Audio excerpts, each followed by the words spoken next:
Pozdravljeni, dragi prijatelji, znanci, kolegi in pa seveda vsi tisti, ki ste naročeni na Goljufi Slovenije. Ali pa Scammers World, ker v bistvu isto pomeni. No, najprej bi vam rad malo povedal, zakaj sem sploh naredil to stran Goljufi Slovenije oziroma kanal, bi bil bolj pravi izraz. In sicer bolj, ko gledam in opazujem naše drage brate in sestre Slovence, bolj vidim, da dejansko so goljufije pri nas prisotne res na vsakem koraku. Že takrat recimo, ko posodite komu denar, ali pa se ga sposodite od koga. V večjem primeru dejansko tisti človek, sploh če je to večji znesek, tega denarja ne bo nikoli videl. In na eni in na drugi strani morate vedeti, ali pa moramo vedeti, da in en in drug, torej tisti posojilodajalec in posojilojemalec, greste v ta odnos z nekim razlogom v ozadju. Velikokrat ženske posodijo svojim partnerjem ali pa prijateljem ali pa tako naprej denar, zato ker nekaj pričakujejo od njega, od njih. Enako moški posodijo ženskam ali pa komurkoli drugim, zato ker zopet nekaj pričakujejo. In tudi moški med seboj imajo neka svoja pričakovanja. Noben vam kar tako ne zaupa, 10.000, 5.000, 100.000 evrov. Ker dobro vidite tudi, recimo, ko pridejo k nam razne igre, pa so bile v OneCoin, pa še prej bil Walter Wolf, pa še prej, razne variante. Tako zdaj recimo ti razni bitcoini, niso bitcoini, ampak so razni coini. Potem so razne spletne prevare.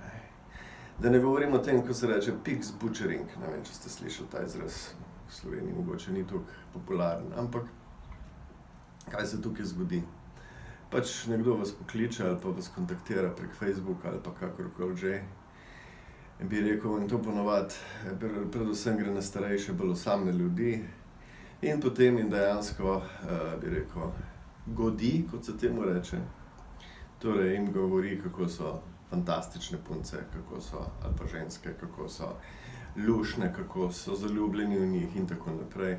Dokler ne pride do trenutka, ko rečejo, veš, nekaj je pa moj brat bolan, nekaj je pa bi rekel, mama bolna, ali pa jaz bi rad prišel k tebi, bi rekel, rad bi te videl, rad bi živel s tabo, rad bi bil tvoj mož in tako naprej, a bi mi, bi rekel, poslala denar za karto ali pa poslala denar za to, za bolnico, ker brat potrebuje in tako naprej. In ljudje padajo na te stvari. In to ne eden, to je ogromno ljudi, ki padajo na te stvari. Torej, zdaj se moramo vprašati, zakaj ljudje padajo na te stvari. Torej, kje je tle razlog? A so res tako osamljeni?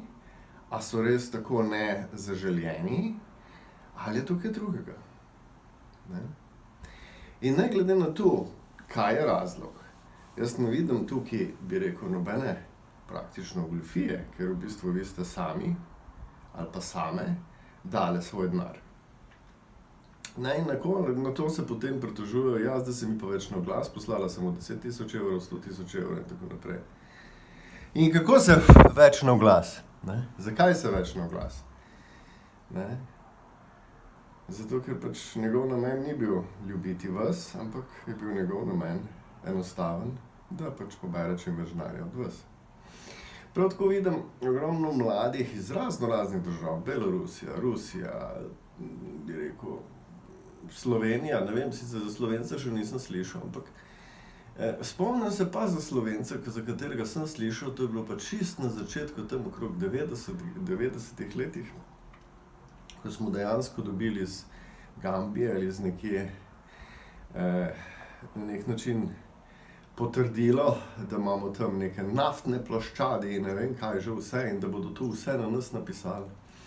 In kar nekaj Slovencev imam, da je vsem svojim navdušenju, da so zdaj pa prišli do svoje nafte, odpotovali v Gano ali v Gambijo ali kam že. In se nikoli ni vrnilo iz tega.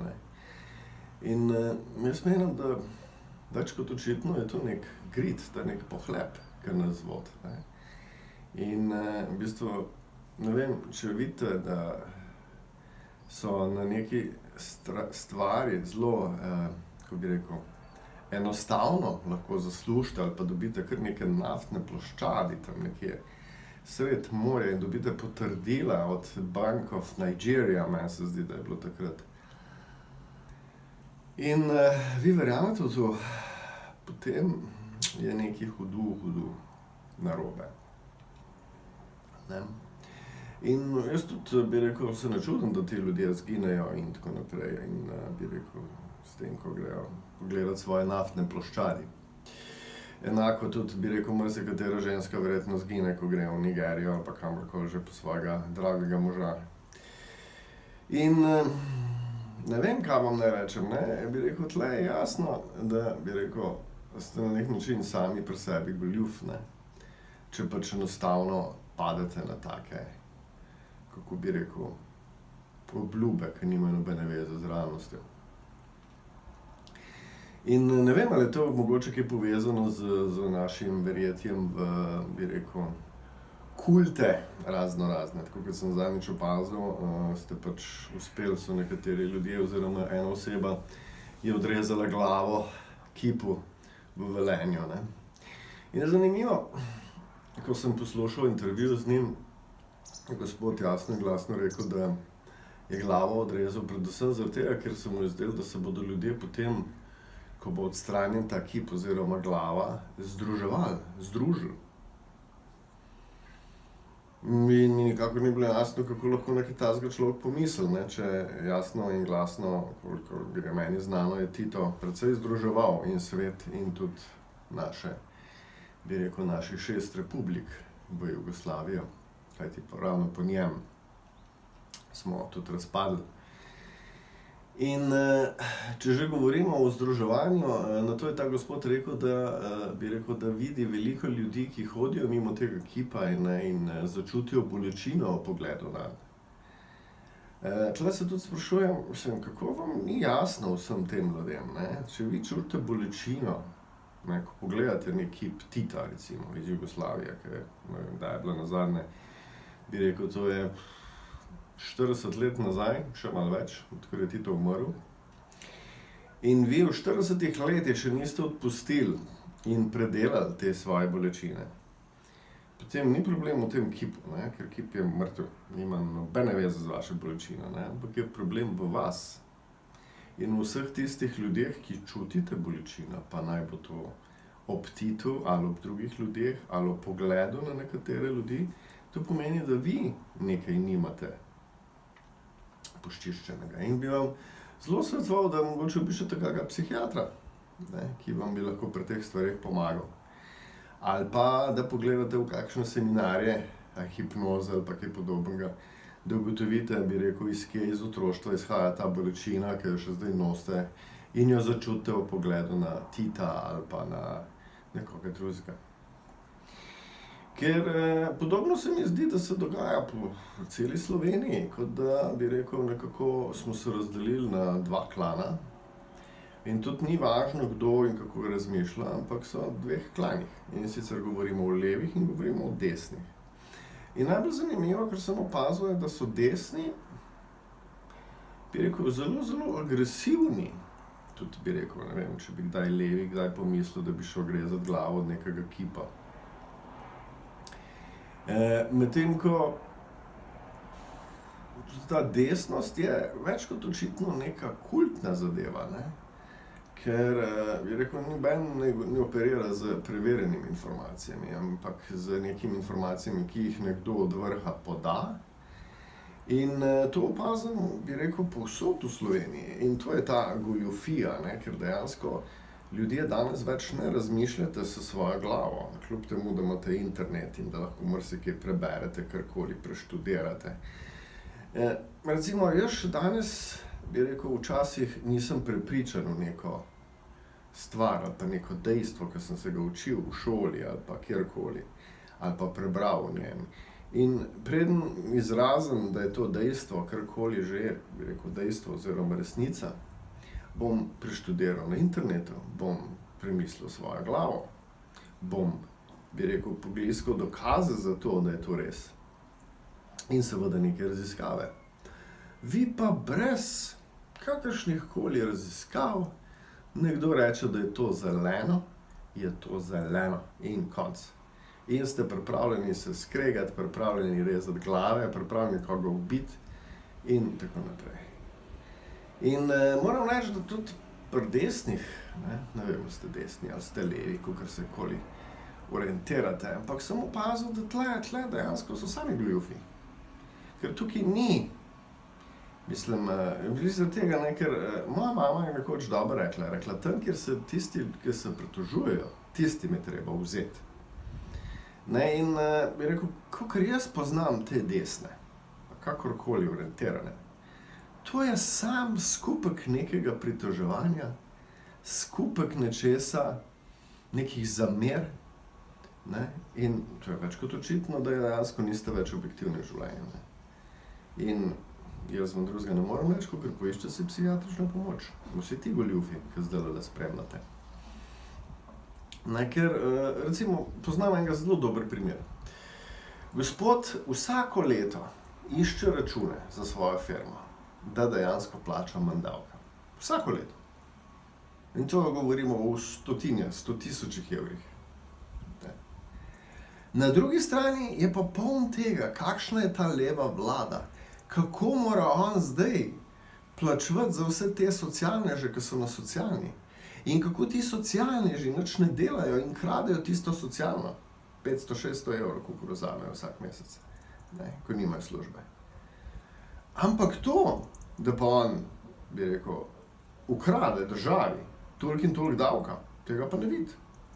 Pa kdo je zdaj tisti goljuf, ne vem, nekdo, ki odnese milijone, ali nekdo, ki vzame socialno, ker pač ne hodi v službo.